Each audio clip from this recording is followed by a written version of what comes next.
Our story begins with our young protagonist, who is being chased by a group of guards. They call her by the name Jill Serval. Despite being injured, she continues to fight for her life, determined not to fall in a way that would satisfy the man pursuing her. At that moment, the man in question appears and, with a single attack, subdues Jill, telling her that her end will come tomorrow. Jill recalls that this man proposed to her the very night they first met at a ball. She remembers her adolescence, which was anything but ordinary. Due to her battlefield prowess, she became known as the daughter of the god of war, receiving countless love letters, more from women than men. She never thought about being called heartless because everything she did was for her first love, Gerald der Kratos. Or so she thought, until she discovered his true nature. Now, Gerald has captured Jill and tells her that he never would have imagined the woman destined to be his wife would be on the run, refusing to admit her crimes. Jill quickly defends herself, insisting that the accusations are false. However, Gerald mentions that his sister Ferris has been deeply distressed by all the commotion. Jill comments on how he's always been overly attentive to his sister,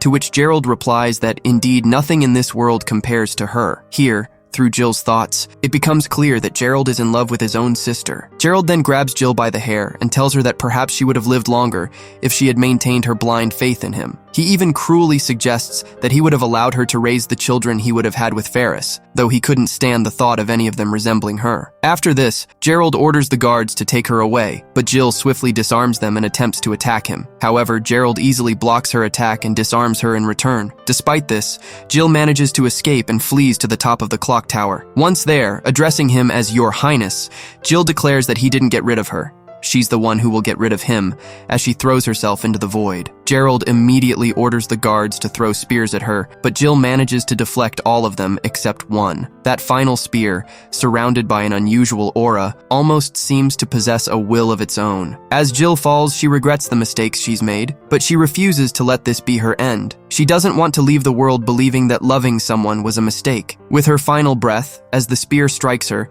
she only asks for another chance, because if it were granted to her, she would never let anyone use her again for the rest of her life. Just then, as the clock strikes 12, time suddenly stops, giving an unexpected turn to events. Jill opens her eyes to hear someone calling her. It's her parents. This is impossible, as she had lost them long ago. Through their words, she quickly realizes that on this day, Prince Gerald turns 15. The strangeness of the situation hits her, as she should be 22 years old, leaving her confused about what's happening. When she is welcomed into the ballroom, Jill immediately recognizes the place. Seeing her reflection in the window, she's shocked to find she looks like the young girl she once was. When the youthful Prince Gerald arrives, she quickly makes an excuse to leave, saying she needs some air. This is part of her strategy. Whenever faced with a crisis, Jill runs until she can come up with a plan that works. She heads toward a door she knows leads to Ferris's room, Gerald's sister. Here, Jill reveals to us that her engagement to the prince had been nothing but a facade to hide the forbidden love between the two siblings. When Jill discovered the truth, Gerald annulled their engagement and, the next day, had her arrested on false charges, resulting in a death sentence. The charge? Attempting to poison the princess, a perfect excuse to silence her and protect the royal siblings. Jill's attempted escape leads us back to where the story began. Our young protagonist now finds herself on a balcony, reflecting on the situation. Although confused, she believes she knows how to avoid repeating her past mistakes. Just then, Gerald appears, once again with the same intent, to propose to her. However, this time Jill is faster, slipping away and returning to the ballroom. Now, Jill desperately tries to devise a new plan, claiming she has a boyfriend wouldn't work given her age. She needs someone untouchable by the prince. As she continues running, she briefly encounters a strange creature, which vanishes as quickly as it appears. Slowly, Gerald closes in on her. In a moment of desperation, Jill grabs the nearest man sitting nearby and boldly declares to the room that she's in love with him. Gerald is furious and the entire ballroom falls silent. To her surprise, the man eagerly accepts her declaration, but as Jill hears his voice, she realizes her grave mistake. For the sake of her survival, she couldn't have chosen worse. The man in question is Hadis Teos Rave, the future tyrant emperor who, in 6 years, will plunge the country into chaos. This is how Jill unwittingly proposes to the most dangerous man in the land. Jill later awakens, bewildered, in a guest room at the palace. Soon after, Rave enters, asking if she feels better. He kneels down and, with a calm demeanor, asks her to properly propose to him. Jill is baffled by his request, noting how vastly different he seems from the tyrant she knows he will become. In that moment, Jill experiences a flashback of her encounter with him in the future. She recalls how Rave ordered the massacre of everyone, including women and children, declaring that no family member was worth sparing. He had spoken coldly of making people suffer, and when Jill surrendered to halt the slaughter, Rave had no interest in honoring the surrender of a defeated soldier. Desperate, Jill offered herself as a prisoner, claiming that the daughter of the god of war would make a valuable war trophy. Rave, although reluctant, decided to withdraw his troops after accepting her offer. Back in the present, Jill compares the two versions of Rave, this gentle man now before her, and the ruthless tyrant from the future. The contrast is so stark, it feels as though she's looking at a completely different person. Almost tenderly, Rave helps her into a pair of small shoes, gently placing them on her feet to keep her warm. For the first time, Jill experiences what it feels like to be treated as if she were a fragile, innocent child. Despite all her battlefield experience, nothing could have prepared her for this. At that moment, Gerald bursts into the room demanding an explanation. A tense standoff follows, Rave, protective of his future wife, and Gerald, refusing to accept the engagement, insisting that Jill is promised to him as per their family's agreement. Rave remains unfazed. He picks up Jill and, with calm confidence, warns Gerald that challenging him would be unwise, as they are not on the same level. His imposing presence silences any further protest, and with ease he walks out of the room, effortlessly subduing the guards in his path. Rave apologizes to Jill for scaring her, and mentions that he highly doubts Prince Gerald will give up so easily. He then swiftly teleports them to a ship, planning to take her to his kingdom. He offers her new clothes, which makes Jill wonder why he had women's clothing on hand. 5 minutes later, Rave returns with tea and a delicious dessert. Jill enjoys the treat, thankful to be alive. Still, she asks the Emperor how seriously he's taking the engagement, especially considering her age. Without hesitation, Rave responds that she's perfect, sending a shiver down her spine. He also notes that her great magic power makes her his ideal match. At this, Jill realizes that Rave is a bit of a degenerate, falling for the whims of a little girl's joke and even willing to take her away. When Jill tells him it was all a joke, his expression shifts to a more serious one. He asks her if she truly wants to marry him, urging her to be clear if she doesn't. Unluckily for Rave, Jill confesses the truth. She explains that due to certain circumstances, she had to lie about the proposal. Just then, the dragon god, Rave, appears, mocking the situation and teasing the Emperor about how a girl could so easily propose to him. Jill recalls the legend of the goddess of love and earth, Kratos, and Rave, the god of logic and sky. For over 1,000 years, from myths to the founding of kingdoms, these deities had dragged humans into their eternal conflict. Kratos' kingdom had risen as a great magical nation, as most of its people were born with magical abilities. In contrast, in Rave's kingdom, magic was rare, but dragons were born in that land. As Rave and the dragon argue, Jill is stunned to learn that gods exist. The dragon thanks her for what happened the previous day. Since Jill can see and speak with him, the dragon states that she meets all the necessary conditions. Jill then asks Hadis, Rave, how old he is. He tells her he's 19, and notes that the age difference between him and Jill is normal. He further explains that his own mother, at 16, had married his father, who was 40. When Jill mentions wanting an heir, Hadis blushes, awkwardly remarking that it's inappropriate to discuss such matters when they barely know each other. He adds that everything has its order. First, they should talk, drink tea,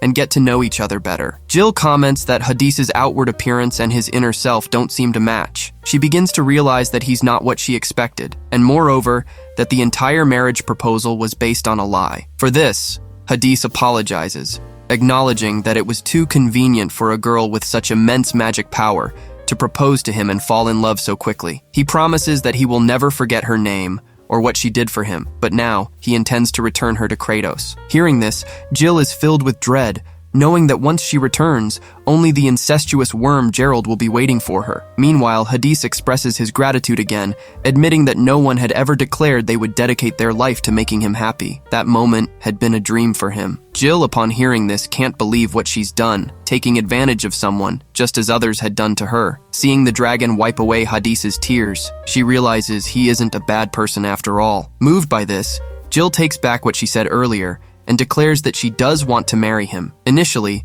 Hadis is not pleased, thinking Jill is toying with his emotions. But Jill insists, explaining that she always keeps her word. Rave apologizes once again, and then Jill kneels before him, vowing that it will be her duty to make him happy for the rest of her life, no matter the cost. After reaffirming his loyalty to the Emperor, he casually mentions that he will finally get a wife. The little dragon thinks they are both crazy. Jill, for her part, admits that she is still very young and would prefer the marriage to be in name only, for the time being. The Emperor quickly scoops her up in his arms, thanks her, and tells her that he doesn't mind if the marriage is in name only. He also promises to treasure her like an amethyst. He quickly apologizes, explaining that he acted impulsively. Even though he doesn't fully understand what love is yet, he is determined to prove his seriousness. He then gently sets Jill down and kisses her hand before asking Rave to bless her. At that moment, an engagement ring magically appears on Jill's hand, the dragon consort's ring. This was proof of her status as the Emperor's wife, and more importantly, that she had been blessed by the dragon god. Rave adds that, to everyone else, she will be seen as his fiancé, but as long as she wears that ring, she is already his wife. Now,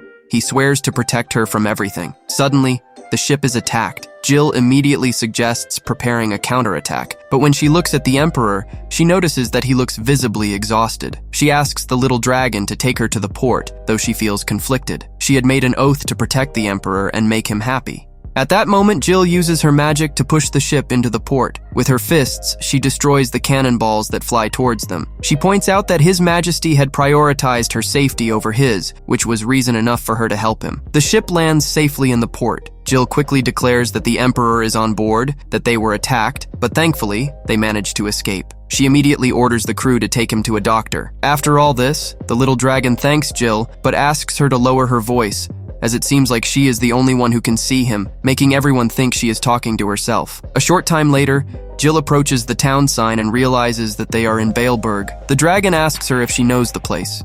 Jill recognizes the name, remembering the tragic events that happened in Baleberg, but avoids talking about them, reminding herself that those events will happen in the future. Just then, a girl arrives asking for Lord Hadis. She mentions having heard that he brought a young girl from Kratos. This was Sphere, Jill's romantic rival. Sphere was the daughter of Marquis Bale, lord of these lands, and a candidate to be Hadis's fiancé. Sphere quickly confronts Jill, warning her that she will not allow her to steal Hadis, calling her a home-wrecking little kitty. Later at the castle, Jill reflects on the tragedy of Baleberg, which occurred during the banquet celebrating Emperor Hadis's return to Kratos. The Emperor had refused to marry Sphere, the daughter of Marquis Bale, and the distraught girl took the lives of the other candidates, set fire to the castle, and took her own life. Upon reflection, Jill believes that such a girl could not possibly commit such a horrible act. With the Emperor present here and his return to Kratos soon, she feels that the event is unlikely to happen. But if it were to happen, it would spark a civil war with Kratos. Jill also fears losing her subordinates and family again, remembering Zeke and Camilla. At that moment, the little dragon reappears and asks if Jill is all right, as being stuck in one place for so long would depress anyone. Jill assures him that she has been treated well, and immediately asks about the Emperor's health. The dragon tells her that he woke up a while ago,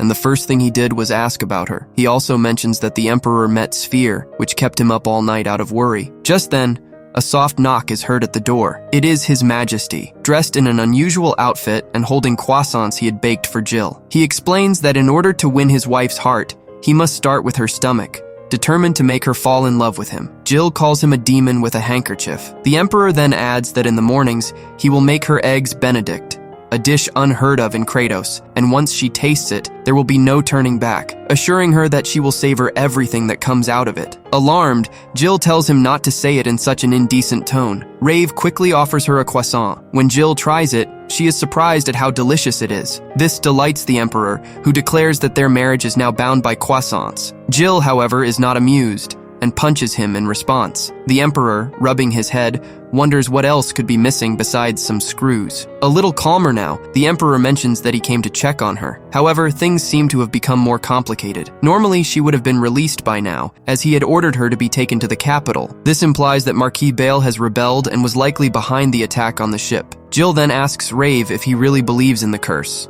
Rave tries to dodge the question, but eventually admits the truth. Jill asks if he knows that he is a contender for the throne with little chance of securing it. Because his mother was a concubine, only he or his elder brother could stay in the capital, but they decided to send him to the border, which essentially meant abandoning him. Furthermore, His mother was horrified by his ability to see the dragon, going so far as to call him a monster. This was because for generations, no emperor had been able to see the dragon god. When Rave turned 11, strange things started to happen. The crown prince, whom he had never met, died of an illness. They chose a successor immediately, but he too drowned in a bath. The next one hanged himself, claiming that he heard a woman's voice every night. The next one suffocated while washing his face in the morning. They died, one after the other, right on his birthday, as if something wanted him to become emperor. And although he insisted on his innocence, the only person who believed him was his older brother, Prince Vissel. However, Vissel was a low-ranking prince, so he didn't have enough power to do anything. After 5 years of unexplained deaths,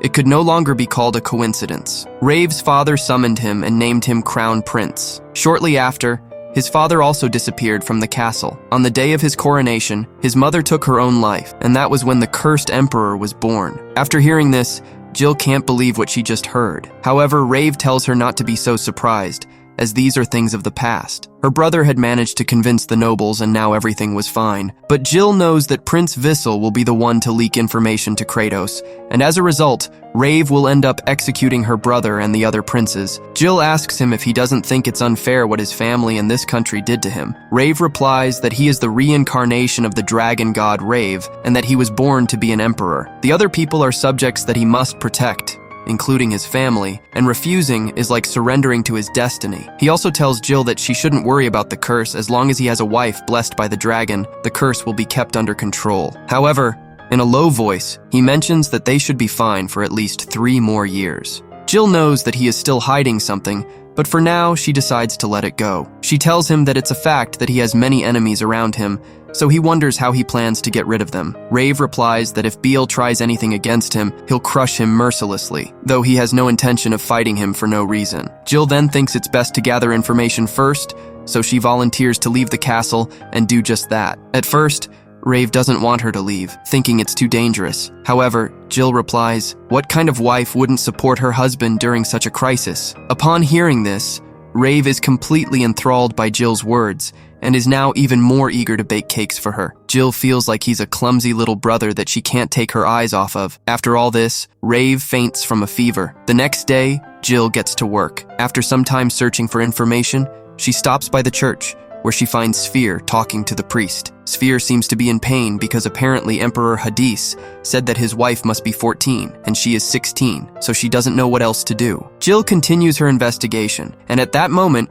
she notices a couple of soldiers. She had heard that soldiers used to be nobles, but these ones seemed a bit vulgar to her. These soldiers break into the church to take Sphere away against her will. Jill, who had been listening the whole time, initially didn't want to intervene, but in the end, she decides to confront them. Soon, a strange man arrives where Rave is. He tells her that a group of unknown people have taken over the port, and that supposedly the girl he brought from Kratos is leading them, and they have also kidnapped the young Sphere. It turns out that this man is Beale, the girl's father, and he quickly demands that Rave send his men to deal with the situation, as his daughter's life is no game. Rave asks him what he plans to do with his wife. However, Beale replies that she is not his wife, but merely a spy. He also mentioned that Jill easily took the port, which was under the protection of the Northern Squad, and demands that once the problem is resolved, that squad withdraw from the city. Rave warns him of one thing: if his wife is proven innocent, Beale will have to face all the consequences. But Beale replies that Rave should care more about his own well-being, as if the daughter of a marquis like him were to die by mistake, Rave would pay dearly for it. At the port, it seems that they are still looking for Jill, unaware that she has already been captured. Sphere quickly asks if they know who she is. The soldiers reply that they do. However,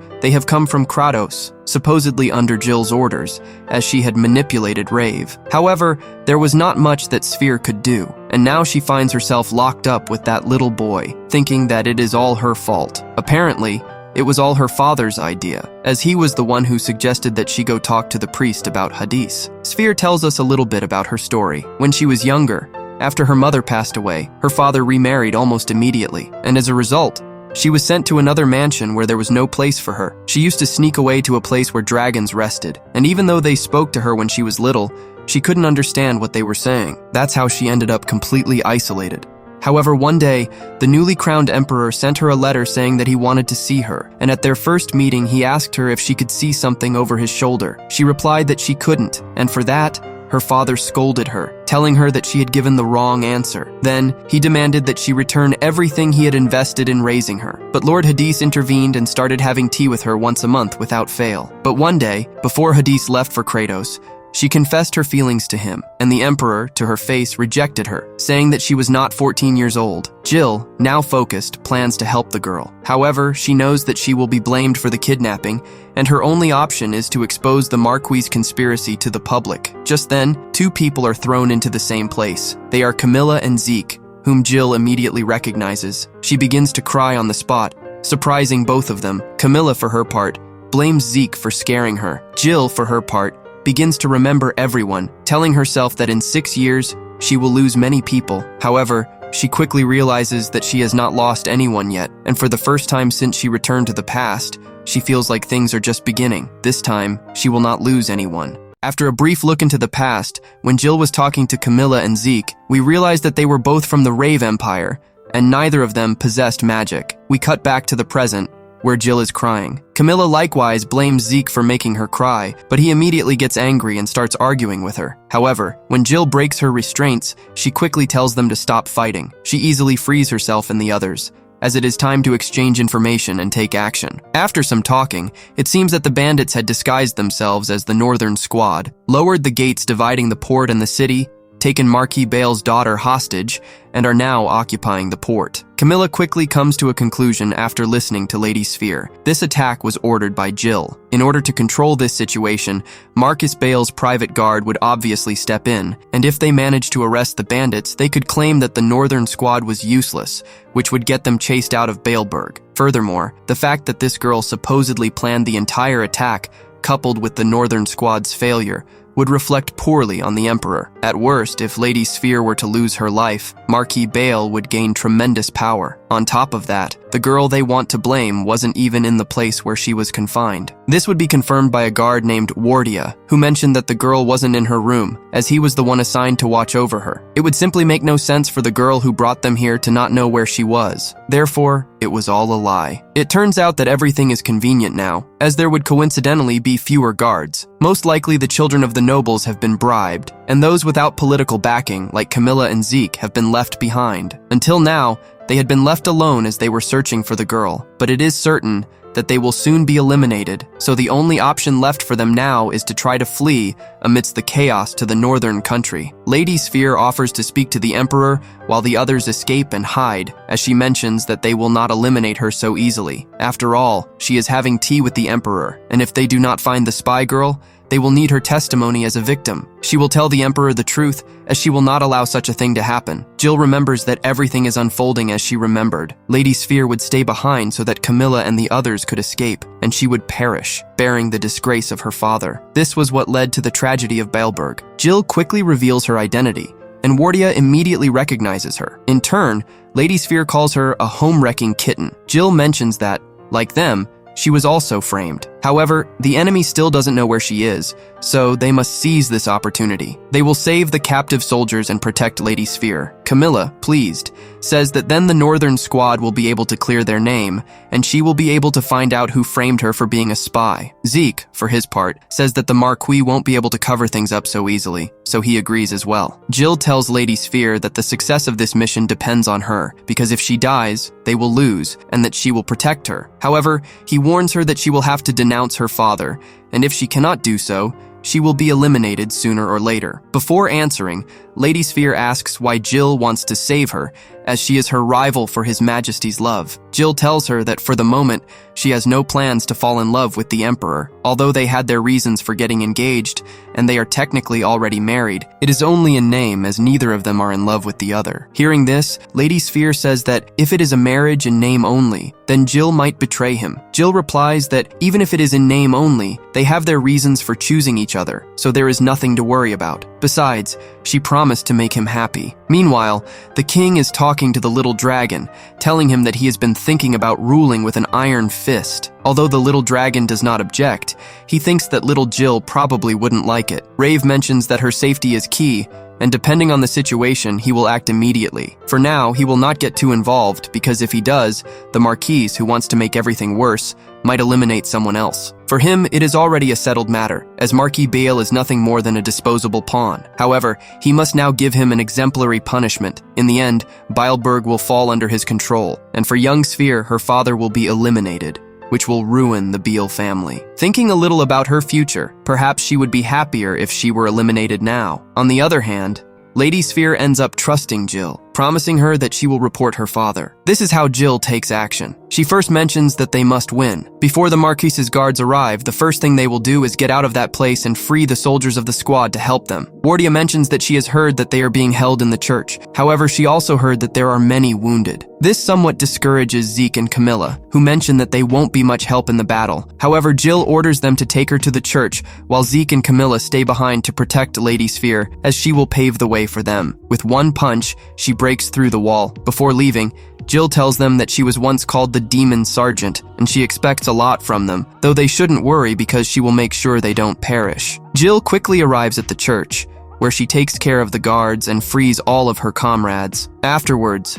Jill introduces herself to the soldiers, claiming that she came on behalf of the Emperor to save them. She also reveals the truth about the attack orchestrated by Marquise Bale. It was all a trap to harm the Northern Squadron and the Emperor, and they blamed her for being a spy and were planning to get rid of Lady Sphere. To motivate the soldiers, she tells them that such infamous and barbaric acts are unforgivable. She asks everyone who can move to raise barricades against the enemy, and tells the wounded not to feel ashamed, as their wounds are badges of honor. It was time to fight for the Empire and His Majesty under his banners. It was time for the brave Northern Squad to retake the port and restore its honor. The soldiers quickly began calling her Captain Jill as they prepared for battle. Meanwhile, Hadis, realizing that he can't act right away, decides to start baking. But just then, the little dragon appears, telling him that his wife is amazing. He tells him that she escaped alone and is now fighting the enemy. At first, Hadis doesn't understand what's going on. The little dragon explains that while they're protecting Sphere in the church, the squad led by his wife is repelling the enemy, trying to take back the port. She even gave a speech about banners, and now the entire Northern Squad believes she sent them to rescue them. Hadis asks if Jill is trying to save them all. Then, she quickly asks the little dragon what he was doing. The little dragon replies that since he had nothing else to do, he was just cheering her on, and that's what he would continue to do until Jill ordered him to go to His Majesty. It seems that the damage to the city will only be at the port. However, it will be considerable. Therefore, Hadis will have Marquis Bale cover all the reconstruction expenses, as he prefers that to destroying his family. This makes the little dragon very happy, as he will not have to sacrifice Sphere, the squadron, or the Marquis' family. Maybe this way, Hadis could be an emperor loved by everyone, and not one who terrifies them. He also mentions that he has a good wife, and that she might actually end up making him happy. At that moment, a group of soldiers arrives where Hadis is. They tell His Majesty that Marquis Bale sent them to protect him and that they will evacuate him to a safe place. Hadis immediately replies that, as expected, the squadron will be able to retake the port. Now they want him not to witness anything. With a look of utter disgust, he tells them that he is trying to bake a cake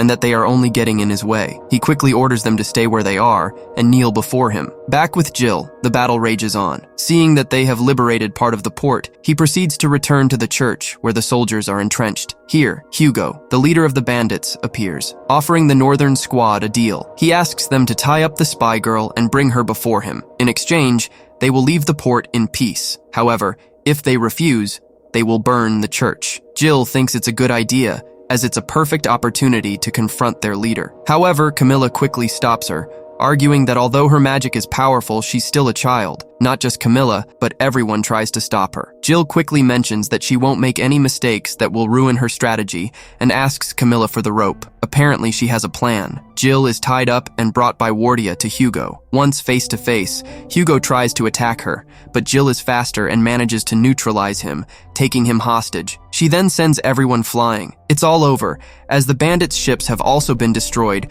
leaving them with no way to escape. Still, it seems that the bandits had one last option, the priest, who is also neutralized by Zeke. Hugo, realizing that he's been overpowered, begs Jill to let his men go, saying that he alone should be enough. He also reveals that he works for Marquis Bale. At that moment, Bale's forces arrive, betraying the bandits and eliminating some of them. Seeing Jill, Beale says that despite her young age, she is a witch of Kratos, a disgusting monster. Jill replies that she has arrived too late, as the Northern Squad has already managed to liberate the port. However, Beale does not care, stating that he only needs to eliminate them all. He immediately orders an attack with a huge dragon. Everyone, seeing it, runs to seek shelter in the church, but Jill is determined to stop it, knowing that if the dragon moves, the church will be incinerated along with everyone inside. However, at the last moment, the dragon does not attack, as in front of it stands the Dragon Emperor. Hadis descended from the roof to confront Beale, declaring he would never abandon his wife to flee to safety alone. The dragon quickly retreated, and Hadis showed concern for Jill, taking her into his arms and asking if she was unharmed. Jill, in turn, asked about his well-being. Once assured they were both safe, Jill quickly relayed what had happened at the port, explaining that the enemy's occupation had only been a distraction. She told him that the Northern Squadron had rescued Lady Sphere and herself, while also securing the port. Immediately, Beale accused Jill of being a spy, questioning how Hadis could not see her deception. He reminded Hadis that enemies still held the port, and asked him to trust his judgment and wait in the castle. He even suggested that if Jill had been manipulated by the bandits, he would readily explain that to the court. Seeing this as extortion, Jill called him a coward, recognizing that he ultimately intended to label everyone as bandits. Hadis quickly grabbed the bandit leader by the collar, noting that he looked good in the Northern Squadron uniform. He introduced himself as someone familiar with all the ranks, adding that it would be absurd if the Emperor did not know the names and faces of his own army. He then ordered them to reveal everything they knew about the mastermind behind the entire plan. Sensing the Emperor's imposing presence, Hugo quickly ordered everyone to swear loyalty to the Dragon Emperor,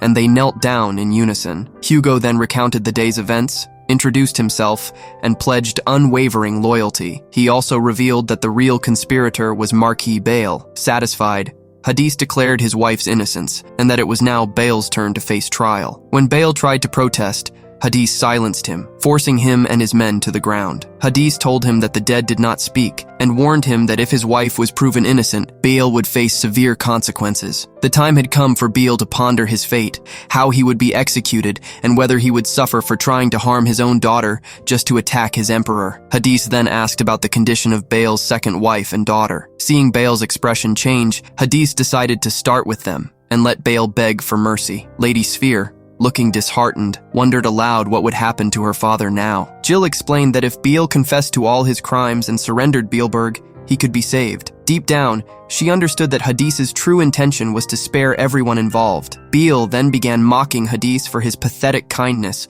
reminding him of his own mother's tragic fate and the losses he endured before claiming the throne. Beale declared he was simply defending his lands from a cursed emperor, claiming no one in the country wanted Hadis as their ruler. Just as Jill tried to intervene, Hadis remarked that he was already aware of these feelings. Nonetheless, he stated that, whether they wanted it or not, he was the emperor. He ordered Beale to be taken away, while Lady Sphere remained behind, explaining all that had happened. Later, in the former Marquise's mansion, Jill tried to locate the bedroom, noting how empty the place felt, as the former servants feared them. The little dragon explained the situation to Jill, who wondered why His Majesty hadn't joined them for dinner, thinking perhaps Hadis was pushing himself too hard. The dragon remarked that while Hadis might be somewhat naive, he was still the emperor, and not to be underestimated. He's a young man born with the skills and abilities to rule, but seeks to avoid governing through fear. Still, Jill didn't think it was right for Hadis to act as if nothing had happened. She worried that if he continued like this, he might end up losing empathy for others and for himself. The little dragon pointed out that, due to his limited interaction with others, Hadis struggled with boundaries, mistakenly thinking that simply breaking the curse would be enough for everyone to accept him. However, this approach could backfire. The dragon believed Hadis needed to experience genuine human kindness, or he might end up losing faith in humanity, especially given what happened to his mother. Hadis wasn't just the emperor, he was the reincarnation of the dragon god, and if he ever truly became disappointed in people, it could mean disaster. Jill thanked the dragon, acknowledging that, thanks to his guidance, Hadis had come this far. They needed to help him get used to people, maybe even shape him into a beloved emperor. The dragon asked Jill if she felt anything for Hadis, to which she replied that she felt like punching him. Despite her feelings, she had no intention of starting a romantic relationship with him until they became a perfectly married couple. Finally, they reached the bedroom, and the dragon informed her it belonged to both of them. Jill immediately felt nervous about spending the night alone with Hadis, but upon entering, she found him very drunk. The little dragon, concerned since Hadis had never drunk alcohol before, quickly set about helping him recover, with Jill's assistance. After a while, Hadis regained his senses, and seeing Jill, affectionately called her his amethyst. Relieved to see him looking less flushed, Jill brought him water and some fruit. Hadis asked if she would look after him, and Jill, pleased, responded that she was used to taking care of drunks, though she could call someone else if he preferred. Hadis reassured her, saying she was more than enough. Afterward, he asked for an apple, and Jill tried determinedly to cut it but couldn't manage it. Hadis laughed, pointing out that knowing how to wield a knife didn't mean she knew how to cook. He lifted her and sat her down in front of him, showing her how to cut it. Jill requested a rabbit-shaped cut, something she'd always wanted to try. With patience, Hadis transformed an apple into a charming little shape. Shocked by the outcome, Jill called Hadis a genius. He shared that he had learned this skill to perhaps gain the sympathy of his half-siblings. Jill, thinking of her own large family, mentioned that her parents, who had seen Hadis's proposal, would understand why he had not returned. Her family motto was, "Justice belongs to the strongest." Jill thanked Hadis for forgiving the bandits and the Marquise, knowing that he did so because she did not like violence. Hadis replied that it was only natural to save his wife. Jill expressed hope that he would remember that, cursed or not, she wanted him to live. She requested that if anyone ever questioned his right to live, he should reply, "There is someone now who wants me to live," meaning that he had her. This causes Hadis to blush and ask Jill if she loves him very much. She replies that her standards for love are pretty low, implying that for now, their relationship feels more like that of siblings. The Emperor can't resist and hides under the covers, claiming that he can't stop shivering from the cold. Jill immediately joins him, saying that his body temperature has always been warm, so he can use it to keep himself comfortable. But this is all a ploy by Hadis, who, while holding her, asks how she can treat her husband like a brother. That's just not right. Jill says that she was just worried because he seemed cold, but Hadis tells her to relax, as he has no intention of doing anything inappropriate. He also adds that it's perfectly fine for a wife to fall in love with her husband, and Jill responds with the same comment, but he assures her that he would never do something like that to her. Jill now wonders what he meant by that. Hadis quickly asks why she doesn't try to fall in love with him. If she does, he'll feel like finding out everything about her. Terrified, Jill turns away, thinking that if she dares, she will pay. Besides, she is 16 years old inside. She has already experienced her first love and suffered a terrible heartbreak. Soon, she falls asleep. Looking at her, Hadis wonders if she is more of a child or an adult. Even though she is 14, can see rave, and wields powerful magic, she couldn't ask for more than that. Still, he is not sure if she really meant it when she said she wanted to make him happy. Meanwhile, he wonders how it would feel to be loved. The next day, during lunch, Hadis offers Jill a baguette with cheese and hard-boiled eggs. After asking her if it was delicious and hearing her say yes, he quickly asks her if she has fallen in love with him yet. Jill asks him how many times he will keep asking the same question, and Hadis replies that he will keep asking until she says yes. Naturally, this startles Jill, but Hadis tells her that he's been attracted to her cold gaze lately as well, causing Jill to think he's simply a degenerate. Just then, Camilla and Zeke arrive, greeting Jill and apologizing for interrupting her conversation with the Emperor. However, it's time for their lessons. They both suggest that Hadis bake some treats while she waits. Hadis, mentioning how considerate they always are, offers them some cookies. Jill quickly scolds them both for allowing themselves to be bribed with food, adding that they shouldn't be so casual with him. Camilla is quick to point out that Jill was the one who told them she didn't want formalities. Zeke and Camilla immediately cheer Hadis up, telling him that Jill is more interested in him than he thinks, so they believe he has a chance. When they ask if he loves Jill, Hadis blushes and denies it, wondering aloud how he could possibly love his amethyst. He quickly becomes flustered, getting tangled in his own words. The three of them leave, and Jill, meanwhile, tells them to stop having fun at their expense. But Camilla reminds her that, as powerful as she is, her only ally in this place is the Emperor, so it would be wise to keep him wrapped around her finger. A blushing Jill quickly says they don't have that kind of relationship. They then tell her to stop running away every time he invites her to eat, but Jill mentions the food isn't the problem. However, they reply that by acting like this, she's giving him false hope. Jill seems oblivious to this, but Zeke and Camilla assure her they're on her side, advising her to ignore Hadis as his courtship is rather childish. Jill, for her part, mentions this is the first time she's been seriously courted by a knight, so she doesn't know how to handle it. Camilla quickly hugs Jill, thinking she's adorable, but Jill tells them not to jump to conclusions because, in the end, they'll be in a marriage where she won't love him. If she doesn't, she won't be able to guide him when he makes mistakes. Jill knows that her past self ended up entangling them both before, so this time she doesn't intend to repeat the same mistake. Camilla then asks her about the dragon consort ring. Jill says she can't take it off, as Hadis mentioned that as long as she's with him, she'll be under his control. This makes her wonder why he controls the one he's supposed to marry, and who is responsible for the curse. Zeke mentions that, if the legend is true, it's the curse of the goddess Kratos.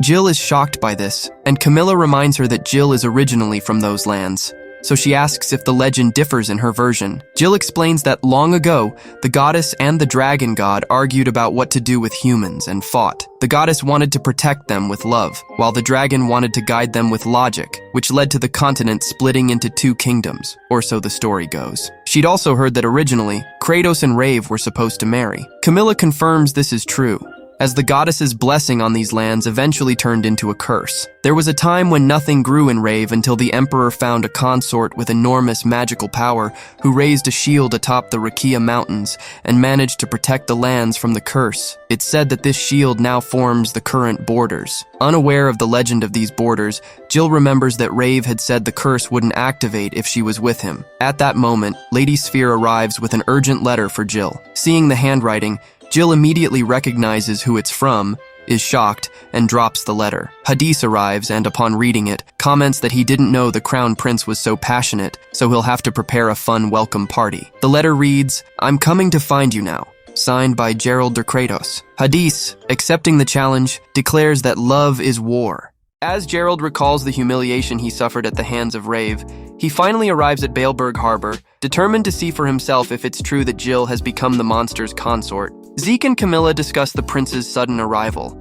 It's so unexpected that they haven't even had time to prepare. Camilla comments that that's exactly her goal, to catch them off guard. She also mentions that she wants to discuss the future of both countries with Jill present. Just then, Jill appears, looking rather displeased. Camilla and Zeke ask her to show a friendlier expression. Lady Sphere suggests that she should smile like ladies do. However, when Jill tries to smile, she looks more like a villain. Jill apologizes, explaining that softer expressions don't suit her. Lady Sphere insists that she has full confidence in Jill's charm, and that might be enough. She also suggests wearing an accessory which Jill thinks is a good idea, as she could use it to hide a weapon. Jill's disdain for Gerald is evident. Lady Sphere tries to calm the situation again, reminding him that Gerald thinks she's been kidnapped, so she needs to prove to him that she's happy and well treated. It all starts with her expression. Jill admires Lady Sphere's strength and promises to do her best. She then introduces herself to Hadis, who is shocked to see her so beautiful in that dress. He also suggests braiding her hair, as it's her specialty.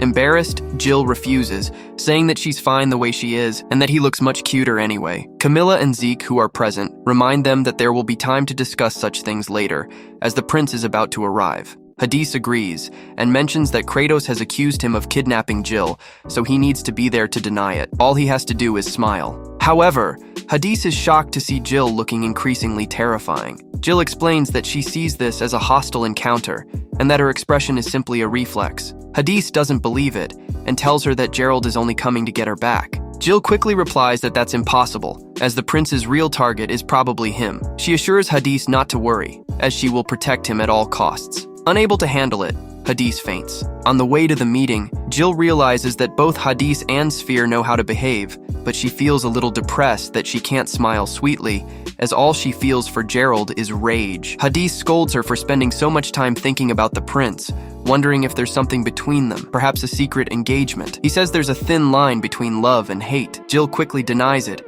even though she knows Gerald might try to kill her in 6 years. Hadis immediately changes plans. Jill tells her she'll stay there and not let the prince see her. Jill refuses, arguing that it would be dangerous and do nothing to dispel the rumors of her kidnapping. Hadis doesn't care, declaring that she is his wife and he won't hand her over to Gerald. The two begin to argue and struggle, but Camilla and Zeke quickly intervene. Camilla tells Jill not to be so rough, as the Emperor is just jealous, and they need to prove that they get along. Jill then promises to try harder to smile. Hadis suggests there is a way to make her act sweeter, though it might be a bit extreme. Jill replies that it doesn't matter, she'll just make him tougher. Before doing so, Hadis asks Jill if she'll hate him afterward. She replies that she won't, adding that she always keeps her word. Fully prepared, Jill is surprised when Hadis takes her in his arms and kisses her. With this, she really looks like an innocent and adorable young girl. Camilla and Zeke, seeing this unfold, feel the urge to hit the Emperor. Jill mentions that it was her first kiss. Hadis immediately asks if, that being the case, she might want to repeat it later, in private. Jill, truly embarrassed, promises she won't hate him. However, the sound of a slap echoes throughout the castle. At the meeting with Gerald, he thanks them for receiving him, but states it's time to talk about Jill. Jill, in turn, says there's nothing to discuss. Hadis apologizes, explaining that they had just had a lover's quarrel before entering, and that his fiancée is still very young, so he asks Gerald to excuse her behavior. He adds that, in part, it might be Gerald's fault, as the moment he mentioned the prince was coming, he automatically became jealous. Jill realizes that Hadis wants to pretend her anger was due to jealousy, but for some reason that only annoys her more. Hadis then apologizes for not having responded sooner to the Servel family, but requests that they stop saying he kidnapped Jill. Gerald wonders how it's possible for an emperor to allow himself to be struck, but Hadis quickly responds that he is an emperor who kneels before his wife. Jill tells Hadis that with her, all he needs is a heartfelt apology, and tells Gerald not to worry about her, apologizing for having made him come all this way. Gerald realizes that Jill has no intention of returning. He mentions that their engagement had already been decided, and he doesn't understand why she has renounced a future as his wife, leaving her family and country in such a manner. Jill replies that it is because the emperor needs her. Hearing this, Gerald comments that in that case,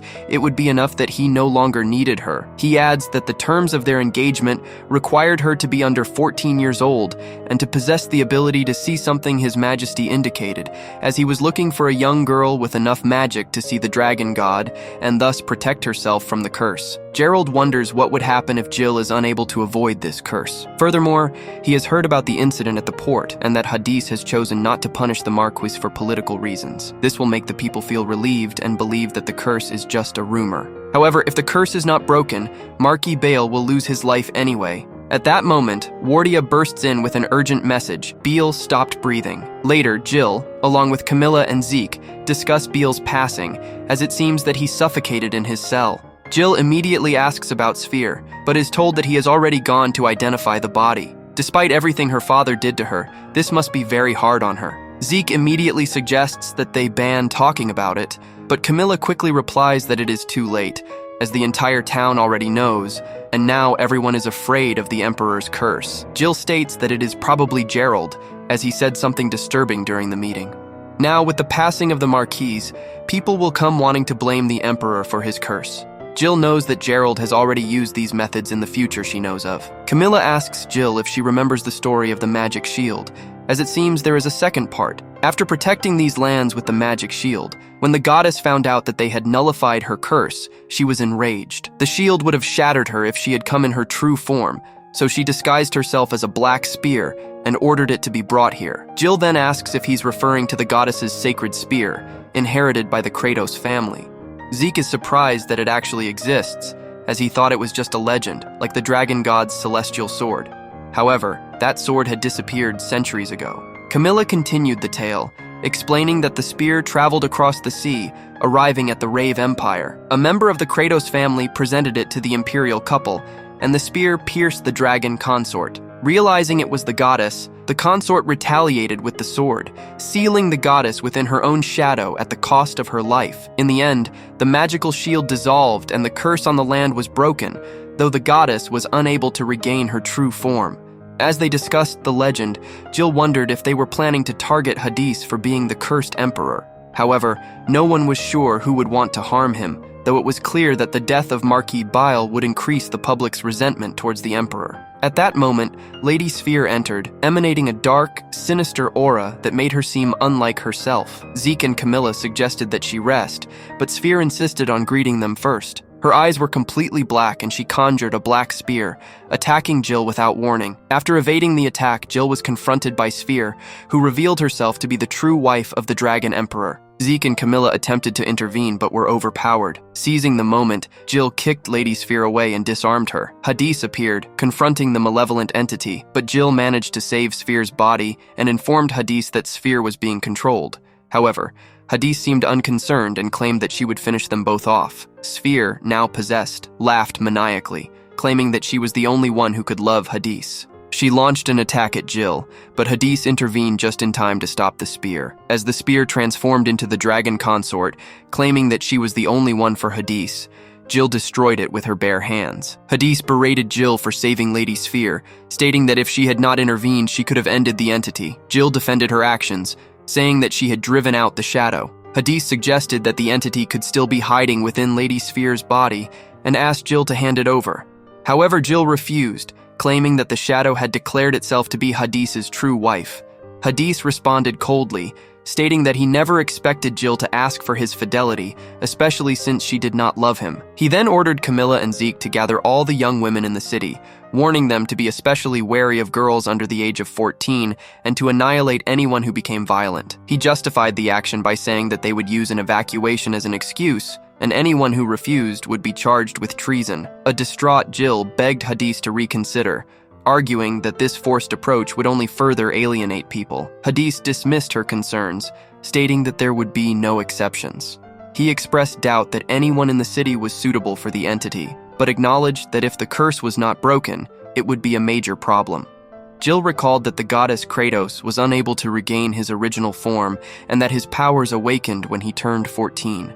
If the story was true, girls under 14 could not become vessels of the goddess. To repel her, they would need a child. Hadis orders Camilla to take Lady Sphere and keep her within his protective barrier. Before he leaves, he mentions that it would be easier to end Sphere's life, but that he is giving in to Jill's wishes because she is his wife. Later, Jill reflects on her situation in her room, cursing Hadis for not trusting her. She thinks about the black spear, the goddess vessel, and the dragon consort. Everything seems to confirm that the legend of the two gods marrying is true, and now she is trapped in it.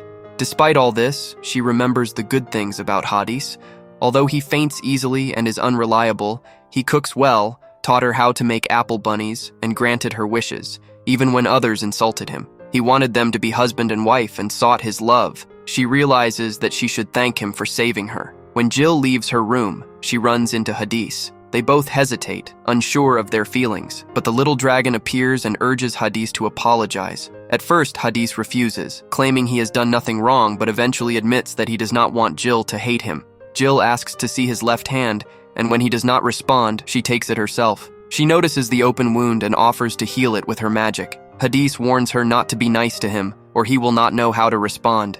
Jill tells him that if he does not want her to be nice, he should not apologize so quickly. She points out that despite claiming to want her love, he has made no effort to get close to her. He has not even called her by her name. Rave tries to explain, but Hadis stops him, saying that they must not love each other because that would only lead them to hell. Before they can continue, guards arrive, informing Hadis that the city is on fire. It soon becomes clear that it is a trap. Hadis orders Rave to protect Jill and sets up a barrier. He quickly takes out the guards, who turn out to be the husbands and fathers of the girls he had ordered captured. These men had started the fire to create chaos and blame the Emperor's curse. Wardia arrives and asks what has happened. Hadis explains that the infiltrators are villagers trying to kidnap the women. Hadis asks if the fire is real, and Wardia hesitantly confirms it. He knows that those who have rebelled against him want his head, but he asks Wardia to do her best to put out the flames while he takes care of the rest. Jill tries to stop Hadis, but the little dragon assures her that he is safe within the barrier. With a sad look, he apologizes,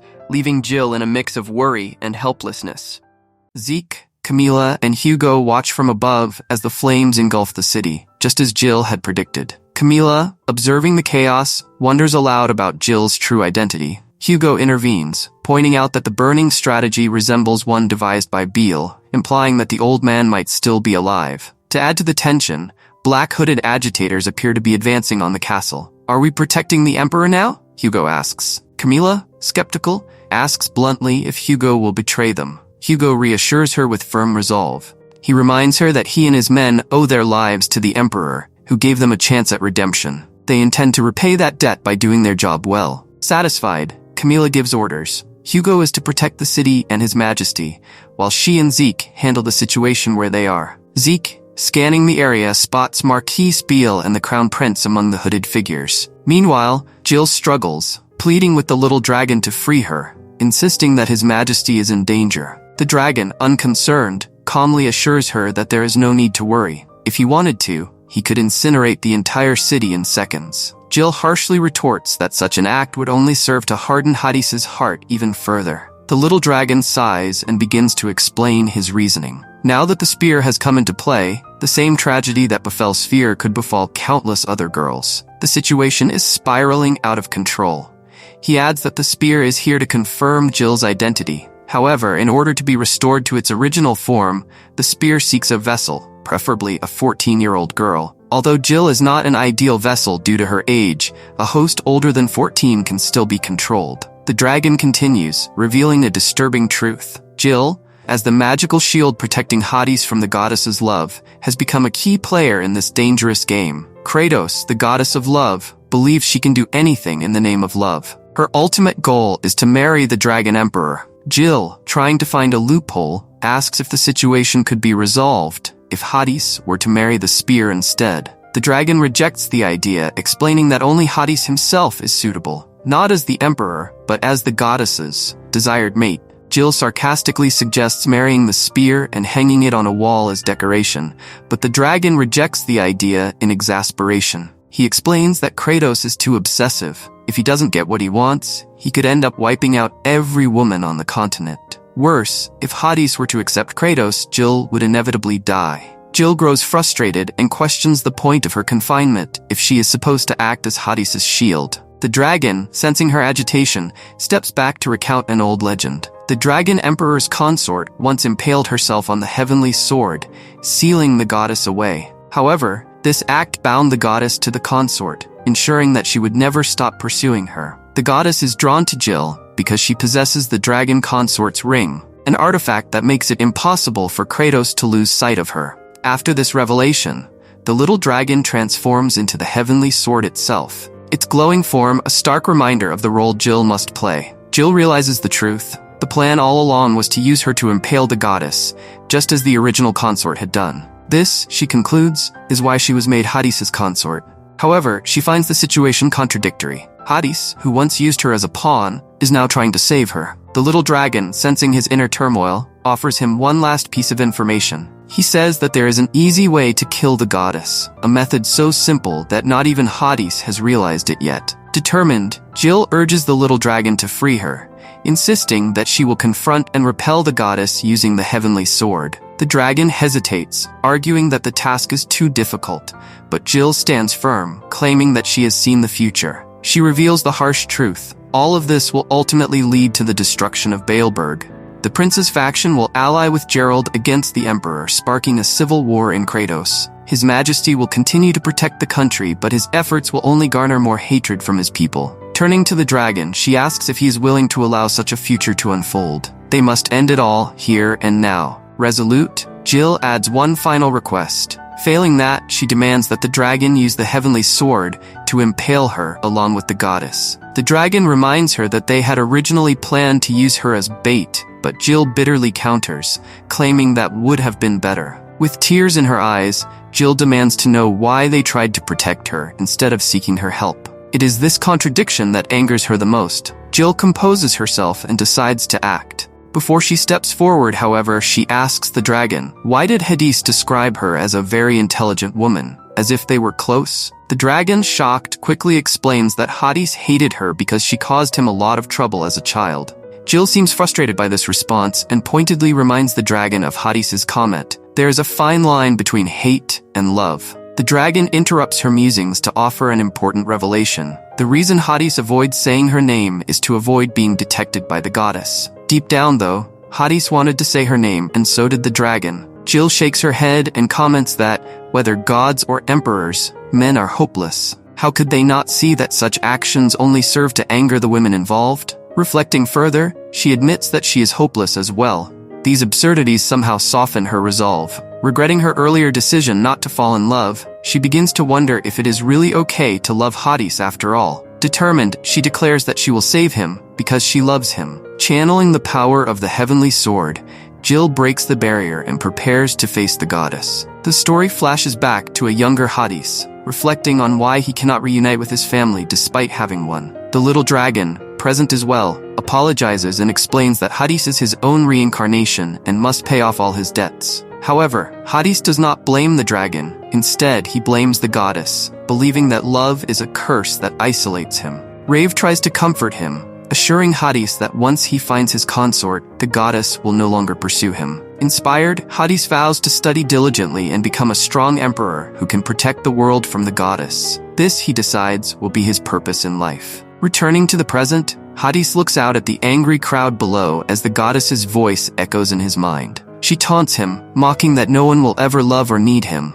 Her cruel words hurt more. She accuses him of using the girl who promised to make him happy as bait. In his mind, She is the only one capable of loving someone like him. Hades admits the truth in the goddess's words, acknowledging that even his brother probably hates him. No one wants him to exist, and no one expects anything from him. Yet in the midst of this despair, he remembers Jill's words. He has her. Despite this, Hades cannot escape his reflection on his duty. As the Dragon Emperor, his existence is critical. If he fails to fulfill this role, the country loses the protection of the dragon god, leaving it vulnerable to the goddess's wrath. He knows that Rave would likely try to protect the land, even at the cost of his divinity. But how long can Hades continue to pretend to have faith in the future? The temptation to end it all is overwhelming. Just then, Hugo arrives, snapping Hades out of his thoughts. Hades orders him to withdraw all the soldiers to the harbor, stating that he alone is enough to defend the castle. Hugo protests, expressing concern for Hades' safety, but Hades insists that as a monster it doesn't matter. Then a bell rings, signaling a momentous event. Jill appears, standing boldly before the entire city, fearlessly challenging the goddess Kratos. She introduces herself as Jill Servel, the wife of the Dragon Emperor, and orders the goddess to spare the city and its women. She declares that Hades Theos Rave belongs to her, and that she will never let him go. Witnessing Jill's bravery, Hades is shocked by her determination. He wonders if she really wants to protect someone like him, remembering her promise to protect him and make him happy. Meanwhile, Rave, still in his sword form, questions Jill's reasoning for provoking the goddess. Jill replies that her goal is to reveal the truth. The fires and curse were caused by the goddess herself. Deep down, Jill knows that the goddess will not take kindly to such a challenge.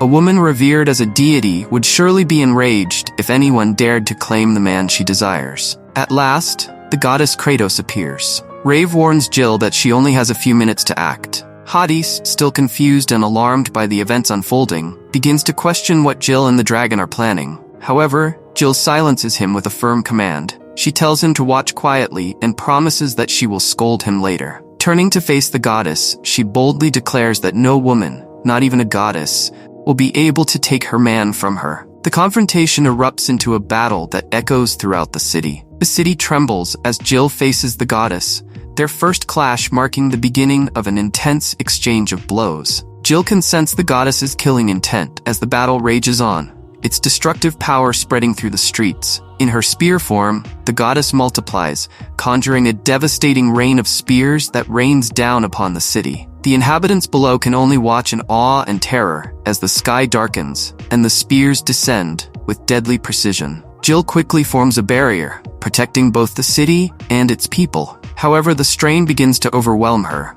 and her barrier begins to falter. Just when it seems like it might fail, the Emperor's magic surges, reinforcing her barrier and deflecting the goddess's devastating attack. With her resolve burning brighter than ever, Jill hopes that the people will finally see the truth. Kratos' goddess is the true enemy. The battle escalates, and Rave marvels at Jill's unwavering strength. She confesses to him that the fight is draining her magic too quickly, and decides to end it by directly attacking the goddess's true form. Jill quickly formulates a plan, freeing Rave, sending him hurtling toward the goddess to force a direct confrontation. To her surprise, the goddess agrees. When the goddess reveals her true self and attacks, Jill skillfully outmaneuvers her and manages to catch her in a tight grip. In a calm but piercing tone, Jill greets the goddess and asks if she remembers her. The goddess, visibly shocked, demands to know how Jill was able to retain such memories. This revelation leads Jill to speculate. Was it the goddess Kratos who sent her back in time? The goddess, clearly frustrated, demands to know why it had to be Jill. Why she, of all women, became the dragon's consort. Realizing that the events mirror the fateful night in her past, Jill steels herself. This time, she vows, things will be different. She will not allow the goddess to take anything else from her. Taunting the goddess for her obsession with other people's husbands, Jill delivers a devastating blow, slicing the goddess in two and sending her hurtling away. But the attack comes at a great cost. Jill, who has lost much of her magic, begins to fall, unable to maintain her strength any longer. At that moment, Gerald appears out of nowhere and takes her into his arms. With a mischievous grin, he happily comments that she must have known he would be the one to catch her. From below, Camila and Zeke, who had been watching the scene unfold, shout warnings to Gerald, urging him not to take Jill. In response, Gerald smiles and proposes a deal. Jill can return in exchange for their lives. Before he can force her to answer, a spell hits Gerald, cutting him off. It is Hades, who appears just in time to catch Jill. Apologizing for his delay, Hadis wastes no time in addressing Gerald. Unfazed, Gerald attempts a surprise attack from behind, but is quickly overpowered by Hadis. Cornered and realizing his disadvantage, Gerald bitterly asks if Hadis intends to declare war on his nation. An amused Hadis casually assures him that she has no such intention and is simply paying his respects. Pointing out that the goddess's spear has been broken, he mockingly orders Gerald to deliver a message. Wish the goddess a speedy recovery. Hadis warns Gerald that if he dares to use his wife as bait again, Hadis will personally ensure his defeat. With a smirk, he adds that the goddess is welcome to attend his wedding, though she may arrive a little broken. To make the point, Hadis traps Gerald in a bubble. Reminding him of the vast difference in power between them, Hadis lashes out with his sword, sending Gerald hurtling toward the distant Ryuutei mountain range. Afterward, Bale is successfully captured. Hadis praises Jill for her courage, commenting that her actions reassured the people who witnessed her stand against the goddess. Jill, ever modest, replies that she could not have succeeded without his support. In an unexpected gesture, Hadis kneels before Jill and proposes marriage, admitting that his heart is so full of emotion that it is the only thing he can think to do. Jill, remembering how he once used her as bait, hesitates. With a smirk, she jokingly remarks that she is almost tempted to break up with him. At first, Hadis freezes in shock, but before she can respond, she faints on the spot. Later, as Hadis reflects on the events, he cheerfully states that he could have died, or at least came close to doing so. With a smile, he declares Jill to be a criminal for nearly killing the emperor. Jill, unfazed, retorts that it is his fault for having a heart attack before letting her explain. Smiling, Hadis asks if her comment means she really loves him. Blushing in annoyance, Jill replies and asks how many times she plans to ask that question. She reminds him that he has already confessed to her. Hadis remembers hearing her say, "I love you, please open your eyes," though he wonders if it was just a dream. Jill confirms that it did happen, but playfully comments that it was not in a field of flowers, as he imagines. At that moment, Rave enters the room and finds the couple still arguing. Watching the scene, Hadis complains that Jill is too reserved. Seizing the moment, Jill asks him if he loves her. Shocked, Hadis stumbles, hides under his pillow, and awkwardly asks for more time to think of a cool way to say it. Changing the subject, Jill expresses surprise at the sheer number of gifts people send her. Rave, clearly amused, explains because he publicly rejected Hadis, who then had a dramatic heart attack. People took pity on him, thinking he was so fragile that a harsh rejection could have killed him. Jill opens one of the gifts, a beautifully embroidered shawl, and without hesitation, wraps it around Hadis. He is momentarily stunned, touched by the thoughtfulness of the gesture. The accompanying note advises him to wear it to avoid catching a cold, and it seems to him that someone genuinely cares about his well-being. Jill, observing his reaction, feels a sense of relief and joy. She realizes that people are beginning to understand that the curse was not his fault. Rave, however, tempers her optimism, clarifying that it is only the inhabitants of Baleberg who have begun to change their outlook. Jill does not seem bothered, smiling as she replies that small, gradual changes are enough for now. When the moment of reflection passes, Hadis turns to Rave and, with a hint of mischief, asks if he thinks Jill truly loves him. Rave, exasperated, snaps back, declaring that he has had enough of Hadis' antics. Rave calls him ridiculous and storms out, muttering that he's going to eat out. Hadis calls out to him, threatening to split him like a spear. Without missing a beat, Rave retorts that, as the dragon god of reason, he cannot be defeated by anything illogical, and unlike the goddess, he will not be split by love. Turning his attention back to Jill, Hadis adopts a softer tone. He tells her that he knows she's upset that he hasn't used her name yet, but he suspects she's also avoiding saying her name to avoid falling in love further. At his words, Jill's face flushes, betraying her embarrassment. Her reaction is all the confirmation Hadis needs. If she loves him, then he loves her too. With renewed confidence, he gently teases her, sitting her down in front of him. He hugs her and admits something he's never told Rave and feels only she should know. Deep down, Hadis confesses that he has no faith in the future. The dream of a happy family seems like a distant fantasy. He maintains the role of great emperor, partly out of spite for the goddess and partly to spare Rave's sadness. But despite his efforts, he worries that his words are hollow and that he will never be able to truly change anything. He begins to doubt himself and wonders if involving Jill in his life was a mistake. Jill, touched by his vulnerability, immediately reassures him. She tells him that trying so hard is what matters, and that it is natural to have doubts. Before he can finish, Hadis interrupts her with a sudden, heartfelt confession. He loves her and doesn't want her to leave. He admits that he wouldn't know what to do if she ever did. Then, with sincere eyes, he asks her to say that she loves him again. A shocked Jill diverts the conversation and reminds him with a blush that he already promised to tell her 3 times a day. But Hadis refuses to be reassured and insists that he say it now. As Jill hesitates and begins to think of a response, Hadis suddenly leans in and kisses her. In a whisper, he tells her that it's okay if no one else sees them and that she's incredibly beautiful. Jill's response is quick and decisive. She slaps him. Meanwhile, Rave, watching from afar, reflects on the entire ordeal. He now understands that without love, they would never have been able to defeat the goddess. However, as he watches Hadis and Jill, he knows that they still have a lot to learn about each other and about themselves. If you've reached this point in the video, don't forget to leave the word exquisito in the comments. Thank you very much, and see you in the next video.